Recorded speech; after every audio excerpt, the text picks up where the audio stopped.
mais um dia, sejam bem-vindos! Você da capital, você do interior, você que prefere clima glacial e você que curte calor. Hoje é dia de mais um especial de tendências e apostas para o Enem 2019. Hoje é dia de línguas estrangeiras e arte. Mas só depois da vinheta, né? Roda aí!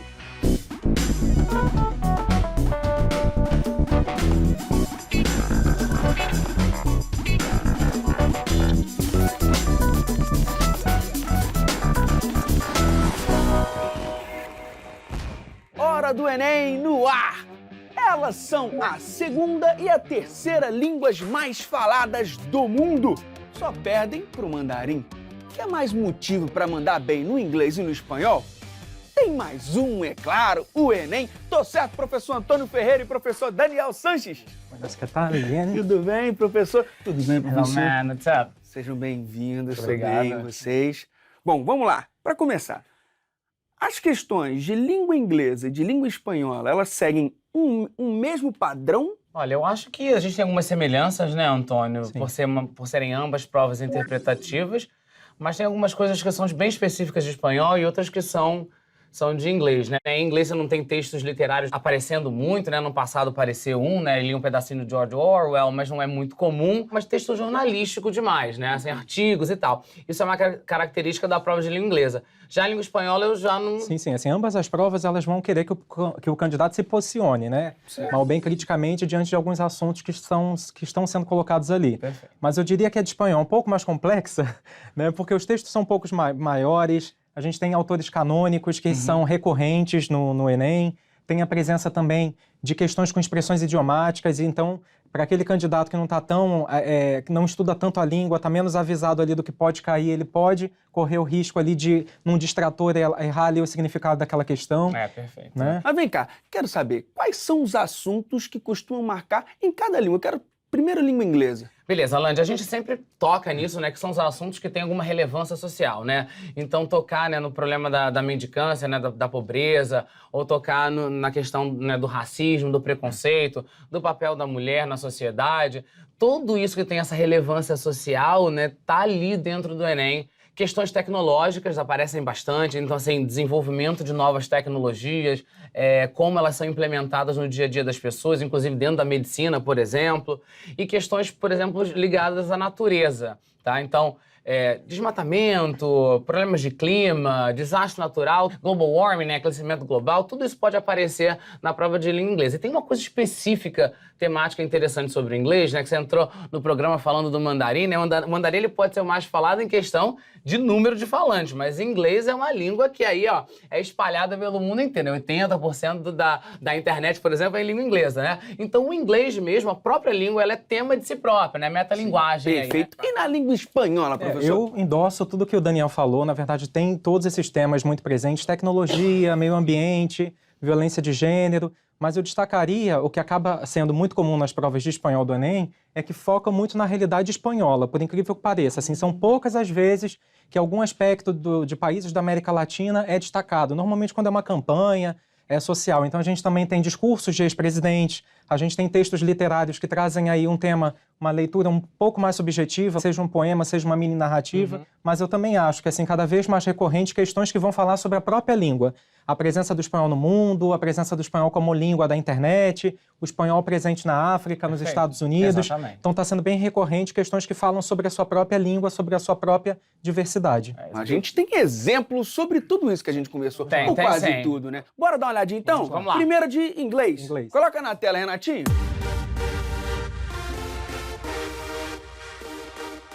Questão 3 do Enem de 2018, caderno azul, primeira aplicação. Então vem um poema, que aí a galera fica um pouquinho de medo, né? Porque tem uma linguagem um pouquinho mais complicada, muito menos objetiva, né? E aí a galera tem que ter um pouco mais de atenção na hora de ler. Só que não era um texto com uma dificuldade muito grande, né? Era um texto muito interessante em que a Kamala, que tem uma maneira de falar de um inglês diferente, né? Porque ela é, né, uma escritora indiana, tem a sua versão do inglês. E ela vem falar da maneira dela de falar inglês, né? Como que o inglês dela tem as suas distortions, as suas distorções, como o inglês dela tem as suas...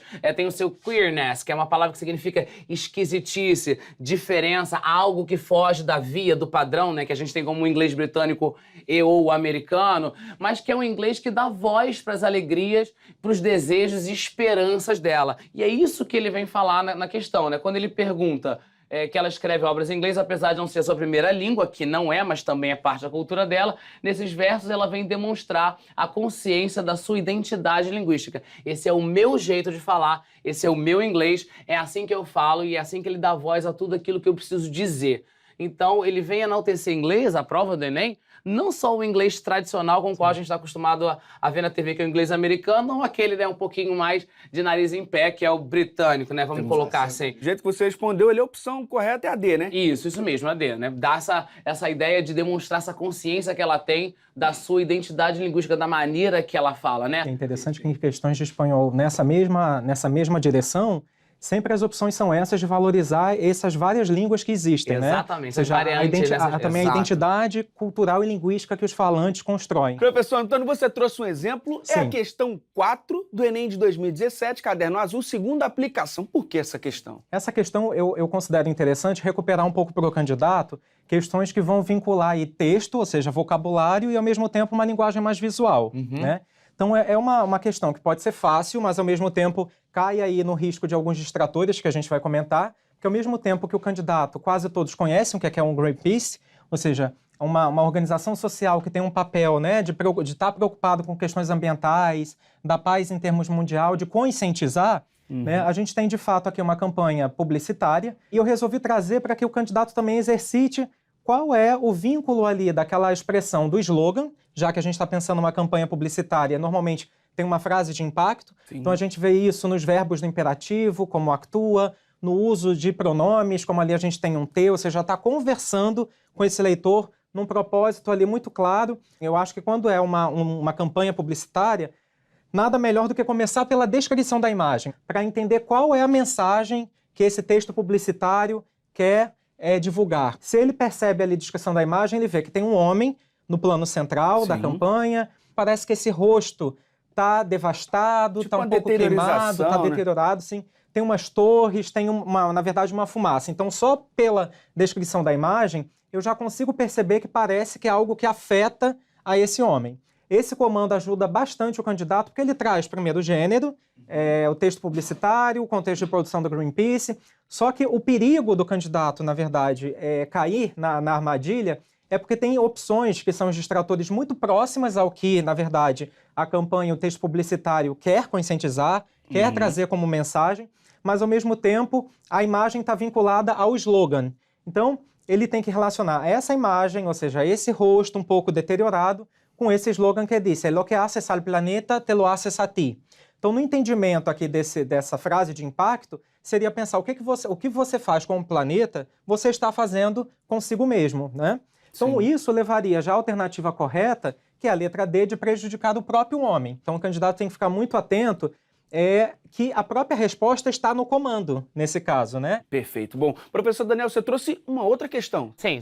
É a questão 4 do Enem de 2018, do Caderno Azul, primeira aplicação. Essa questão, ela trouxe ano passado uma novidade, que na verdade é a utilização de dois textos para uma questão apenas, e esses dois textos, eles se interligam. Na verdade, você tem ali, ó, um texto que divulga, que propaga, que explica, né, o uso de um site lá que é utilizado, né, a Free World Class Education for Anyone, Anywhere, né, que é uma educação top, vamos colocar assim, para qualquer um em qualquer lugar, ou seja, as pessoas podem acessar pela internet de maneira gratuita, que é o caso do Free, né, então parece um texto super bacana, que isso é ótimo, isso é para todo mundo, e um texto embaixo, que na verdade vem para dar uma pancadinha, né, vem brigar com o texto de cima. Se você for analisar uma dica que eu dei no outro programa, que normalmente quando você tem um título grande, você tem uma tendência a ser esse título ser a resposta, Sim. tá? Só que aqui, quando você vai para o enunciado, ele quer a intenção desse autor aqui.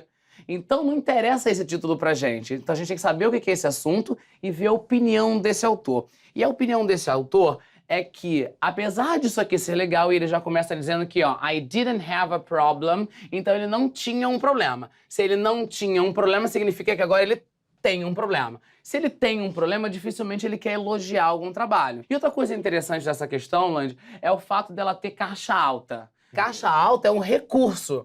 Ele tá dizendo ali, ele tá enfatizando, ele tá gritando, ele tá chamando a sua atenção para isso. Ou seja, ele tá querendo dizer aqui que os educadores realmente querem o progresso, querem adiantar, os verdadeiros, eles não querem fazer as coisas melhores, eles querem fazer melhores coisas. Ou seja, eles querem fazer coisas muito, muito melhores. Então isso bate contra isso aqui. A primeira palavra que vem na sua cabeça é a ideia de crítica.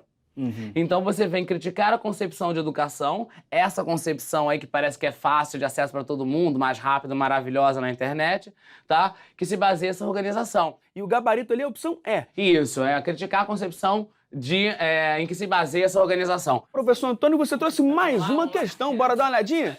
Questão 93 do Enem de 2016, ó, caderno 13, terceira aplicação. Então aqui era uma questão problematizando, na verdade, um dia do idioma local em Lima, que tem a presença de muitas línguas indígenas, mas ao mesmo tempo não é esse o foco da questão.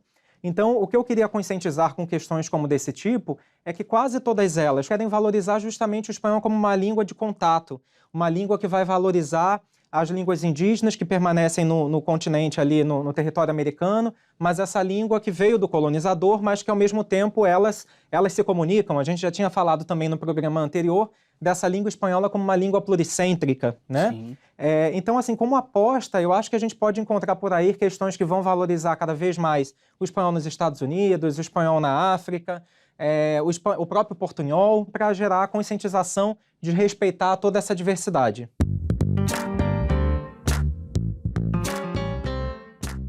Prova domingo.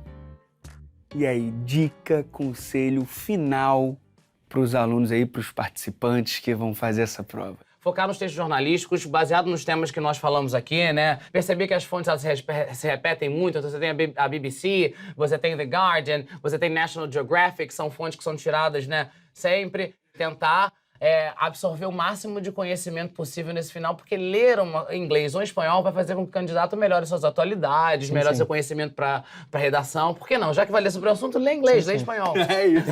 Espanhol. É nessa mesma direção. O que eu ia falar é que assim, é o momento do candidato aumentar o seu repertório, né? Não só de textos, mas de filmes, de músicas. Eu acho que é o momento do candidato exercitar ainda mais na leitura do texto, expressões que talvez ele desconfia, envolver marcadores discursivos, voltar a essa lista de palavras, recuperar todo esse vocabulário, para ele colocar ali em dia expressões que foram muito comuns, palavras que aparecem sempre, né? Que aparecem sempre. Não, o candidato não pode não saber essas palavras, pode, mas não né? saber, né? Repetem o tempo todo. Questão musical, não adianta ler música, não adianta botar romancezinho, não. É música que tem alguma relevância social aí, que toca em algum desses pontos aí, tá legal? Perfeito. Professor Antônio, Gracias. Muito obrigado. Professor Daniel, muito obrigado.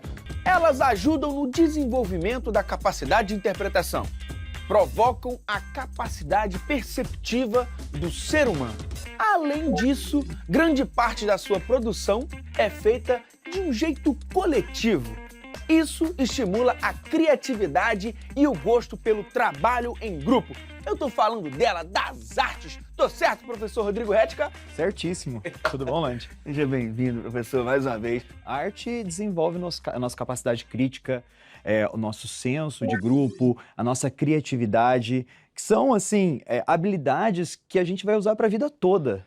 Principalmente quando a gente pensa no futuro, em profissões que a gente nem sabe que vão existir, né? A prova de artes vem seguindo uma tendência, tô certo? Sim, sim. A prova de artes, ela foca muito em arte contemporânea, a gente saber interpretar e entender o que é arte nos dias de hoje, que está aqui à nossa volta. O tempo todo, né? A arte moderna, que foi essa ruptura com uma arte tradicional, uma arte clássica, o que foi essa arte moderna, como ela ocorreu fora do Brasil e aqui dentro do Brasil. Agora, professor, você acha que vai manter essa tendência? A gente sempre acaba observando mais ou menos a mesma coisa, sempre uma questão que aborde arte contemporânea. A gente tem também muita coisa que toca as raízes negras do Brasil, isso é bem interessante, às vezes o movimento do hip hop, que é uma conversa contemporânea, né, com esse movimento negro. E a arte moderna brasileira, Semana de Arte Moderna, os artistas mais relevantes como Tarsila, Anitta, são bem característicos aí pra gente pensar e apostar. Pois é, então, professor, o que a galera não pode deixar de saber sobre arte brasileira? A gente tem vários momentos assim na história que a gente pode destacar. A arte barroca, né, ali que a gente pode pensar em Aleijadinho e tal, que foi uma arte trazida da Europa, e a gente teve o academicismo ali no século XIX. Só que quando a gente chega no século XX, a gente tem uma tendência muito grande da arte brasileira a querer uma emancipação. Pensar no Brasil, sabe, nas brasilidades, na cultura brasileira.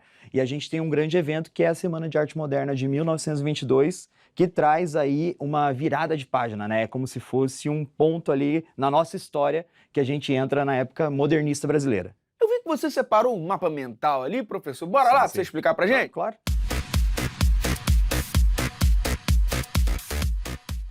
Quando a gente pensa em Semana de Arte Moderna, quando a gente pensa em modernismo brasileiro, é interessante a gente pensar que não foi assim, a semana aconteceu do nada.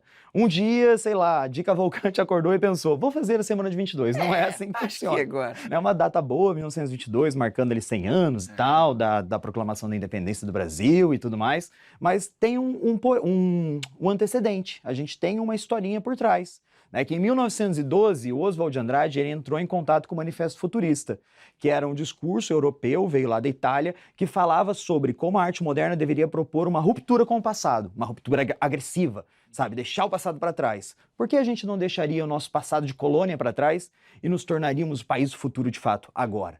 Né, então o Oswald de Andrade ele traz isso para cá. Em 1913, a gente tem a exposição expressionista do Lazar Segall no Brasil. Expressionismo, vanguarda europeia, nasce na Alemanha, tem toda a ideia de colocar o emocional na arte, quando a gente pensa nos trabalhos de Van Gogh, Mensch, então ele já traz um pouco desse expressionismo para cá. Ele não tem muita relevância porque o pessoal não conhece ainda muito bem o que é modernismo aqui. Agora, a exposição de 1917 da Anita Malfatti, aí deu o que falar. Aí ela causou bastante polêmica, porque ela foi muito criticada nessa exposição pelo Monteiro Lobato, que já era um escritor renomado, já tinha um nome, era um crítico e tal, e ele ataca a arte moderna. E a Anita Malfatti, ela trazia um trabalho que era muito baseado no fauvismo, no cubismo, tinha um pouquinho de expressionismo também, ela tinha estudado na Europa, tinha estudado nos Estados Unidos, e ela traz o resultado desses estudos em 1917. E acaba que essa repercussão faz o modernismo se espalhar pelo Brasil de modo geral. O nome da Anita Malfatti vira uma referência, para o bem e para o mal. Falem bem, falem mal, falem de mim, sabe? Falem de mim, sei. E aí, em torno da figura da Anita Malfatti, a gente começou a ter pessoas como Oswald de Andrade, Mário de Andrade, Di Cavalcanti, que foi o idealizador do movimento da Semana de Arte Moderna de 1922. Que foram 3 dias de evento, mas eram em dias intercalados, 13, 15 e 17. Que daí eu tive ali um espaço entre esses acontecimentos, para dar um buzz, assim, para fazer a notícia rodar, e dava tempo do pessoal se preparar, escrever nos jornais e espalhar cada vez mais a ideia do modernismo no Brasil. Entendi. Então esse evento foi muito impactante, ele teve o intuito de ser impactante. Foi um movimento modernista na Casa da Arte Tradicional, que era o Teatro Municipal de São Paulo, onde que era um espaço reservado para balés, para concertos bem tradicionais, e de repente eu tenho lá dentro arte moderna. Então eles queriam causar. Eles queriam que a São Paulo percebesse, não só São Paulo, né, mas a cidade de São Paulo, mas todo o Brasil percebesse o que estava acontecendo ali. E teve uma repercussão muito, muito, muito grande. Sim. Tanto que o modernismo começou a se espalhar para o Brasil, e aí a gente tem todo o impacto que vai depois ocasionar na presença da Tarsila do Amaral, que não participa da Semana de 22. Isso é um erro que muita gente comete, né? Ela não estava no Brasil na época da Semana de 22. Ela chega no Brasil em 1922, ela estava em viagem na Europa, estava passando um tempo lá. Ela volta, tem conhecimento do modernismo pela própria Anita e começa a andar com eles então, tá? Mas não participa. Entendi. E artistas como Cândido Portinari, que traz toda uma vertente expressionista para o Brasil, foi tocado ali por esses fatores da Semana de 22 também, e acaba falando sobre mais questões mais sociais, como a seca, a pobreza e tudo mais. Você trouxe uma questão que representa bem como é que tem vindo a arte no Enem, né, professor? Sim. Bora dar uma olhadinha? Claro. Questão 17 do Enem de 2017, caderno azul, segunda aplicação. É uma questão que tem o Pablo Picasso, que é figurinha carimbada no Enem, praticamente nos últimos 10 anos, sempre tem o nome Pablo Picasso aí de alguma forma. Tá aí uma aposta, vamos ver se esse ano aí continua a tendência. A gente tem ali nessa questão um trabalho, uma imagem, um texto em formato de imagem. Ali eu tenho algumas informações sobre a questão. E é interessante quando a gente vai fazer uma questão de arte no Enem, prestar muita atenção na obra que ele te apresenta, nessa imagem, nesse texto visual, nas informações da própria legenda, que às vezes vão te dar informações sobre o material que foi usado para aquilo ser feito. Às vezes, o que a questão está querendo saber, o que ela está querendo perguntar, é respondido através desses materiais, sabe? Olha aí. Então é interessante também pensar de onde vem Pablo Picasso, porque olha só, inovando os padrões estéticos de sua época, a obra de Pablo Picasso foi produzida utilizando características de um movimento artístico que... Então, para isso, eu teria que saber de onde veio Pablo Picasso, que foi um artista cubista. Então, é interessante o candidato, o estudante, ele prestar atenção e saber diferenciar de onde vem cada artista, qual vertente moderna ele representa. É interessante entender a importância do modernismo. No caso dessa questão, a gente pode observar que, seguindo as características do cubismo, a resposta correta é a letra E. Explora a sobreposição de planos geométricos e fragmentos de objeto. Isso é muito simples quando a gente entende que o cubismo é uma estética de arte que trabalha com a fragmentação da forma e a geometrização de espaço. É o gabarito, sabe? É muito fácil. Quando a gente consegue compreender, quando a gente consegue colocar cada coisa na sua caixa. Além do cubismo, que outras vanguardas artísticas o candidato tem que ficar atento, assim, fora do Brasil? É importante prestar atenção no fauvismo, que fala muito sobre a cor, sobre a libertação da cor, sobre a forma. A gente começa a ter umas figuras mais deformadas, não tão focadas na representação naturalista da realidade, ou seja, uma cópia da realidade. O expressionismo, que fala da expressão do sentimento do artista sobre a tela, aí a gente vai ter até o começo de uma arte abstrata. O futurismo, que influenciou muito a arte brasileira, né, a arte moderna brasileira, que fala sobre o movimento dos corpos no espaço. Então, às vezes, eles mostram a trajetória de um objeto, repetindo essa imagem ou mostrando borrões que representam a trajetória desse objeto no campo. Certíssimo. Então, só reforçando o gabarito aqui, a opção E, né, professor? Letra E, explora a sobreposição de planos geométricos e fragmentos de objetos. Show de bola. Vem pra cá, professor.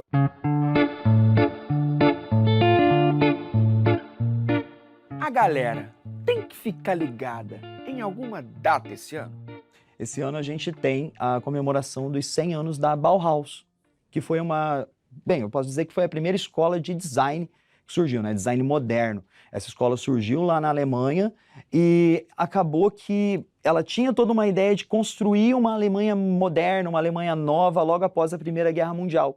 Só que como ela pregava uma arte muito libertadora e a gente estava vendo ali a ascensão do nazismo, ela acabou sendo fechada pelo regime nazista ainda ali no finalzinho da década de 20, começo da década de 30.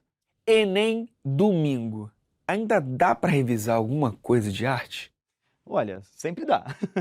É bom manter sempre a calma e também tentar buscar contextualizar, sabe, os movimentos artísticos. Porque eu falei ali, cubismo, expressionismo, fauvismo, acaba sendo muita informação na cabeça do candidato. Fica solto, né? Assim, Fica muito solto.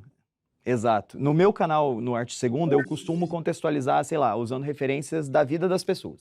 Tipo assim, estamos falando de um movimento de arte, vamos falar de Renascimento. Eu gosto de puxar características que lembrem cantores pop, cantoras pop, porque a partir do momento que o candidato começar a olhar para um movimento de arte e identificar no mundo à sua volta características desse movimento, ele começa a criar uma associação. Ele não decora, ele aprende. Professor, aquela última dica para quem vai fazer a prova, aquele conselho final. O que você diz para a galera que está se preparando? Relaxa um pouco. Arte não é só estresse, essa loucura. Vai ver um filme, aprende um pouquinho vendo um filme, sei lá, vai ver um filme da Maria Antonieta para entender um pouquinho sobre o contexto ali da Revolução Francesa, não sei o quê. Vai aproveitar um pouco também para chegar na prova com a mente mais tranquila, porque eu acho que se o candidato chega na prova com a mente muito pilhada, ele vai acabar se embananando. Dá uma olhada no Arte Segunda, lá tem muitas dicas de história da arte. Dá uma olhada no canal Vivi Eu Vi, que é um canal muito maneiro, que fez agora alguns vídeos sobre os 100 anos da Bauhaus. Também já é uma ótima dica. E vai com tudo. É isso aí. Já deu certo, né? Já deu.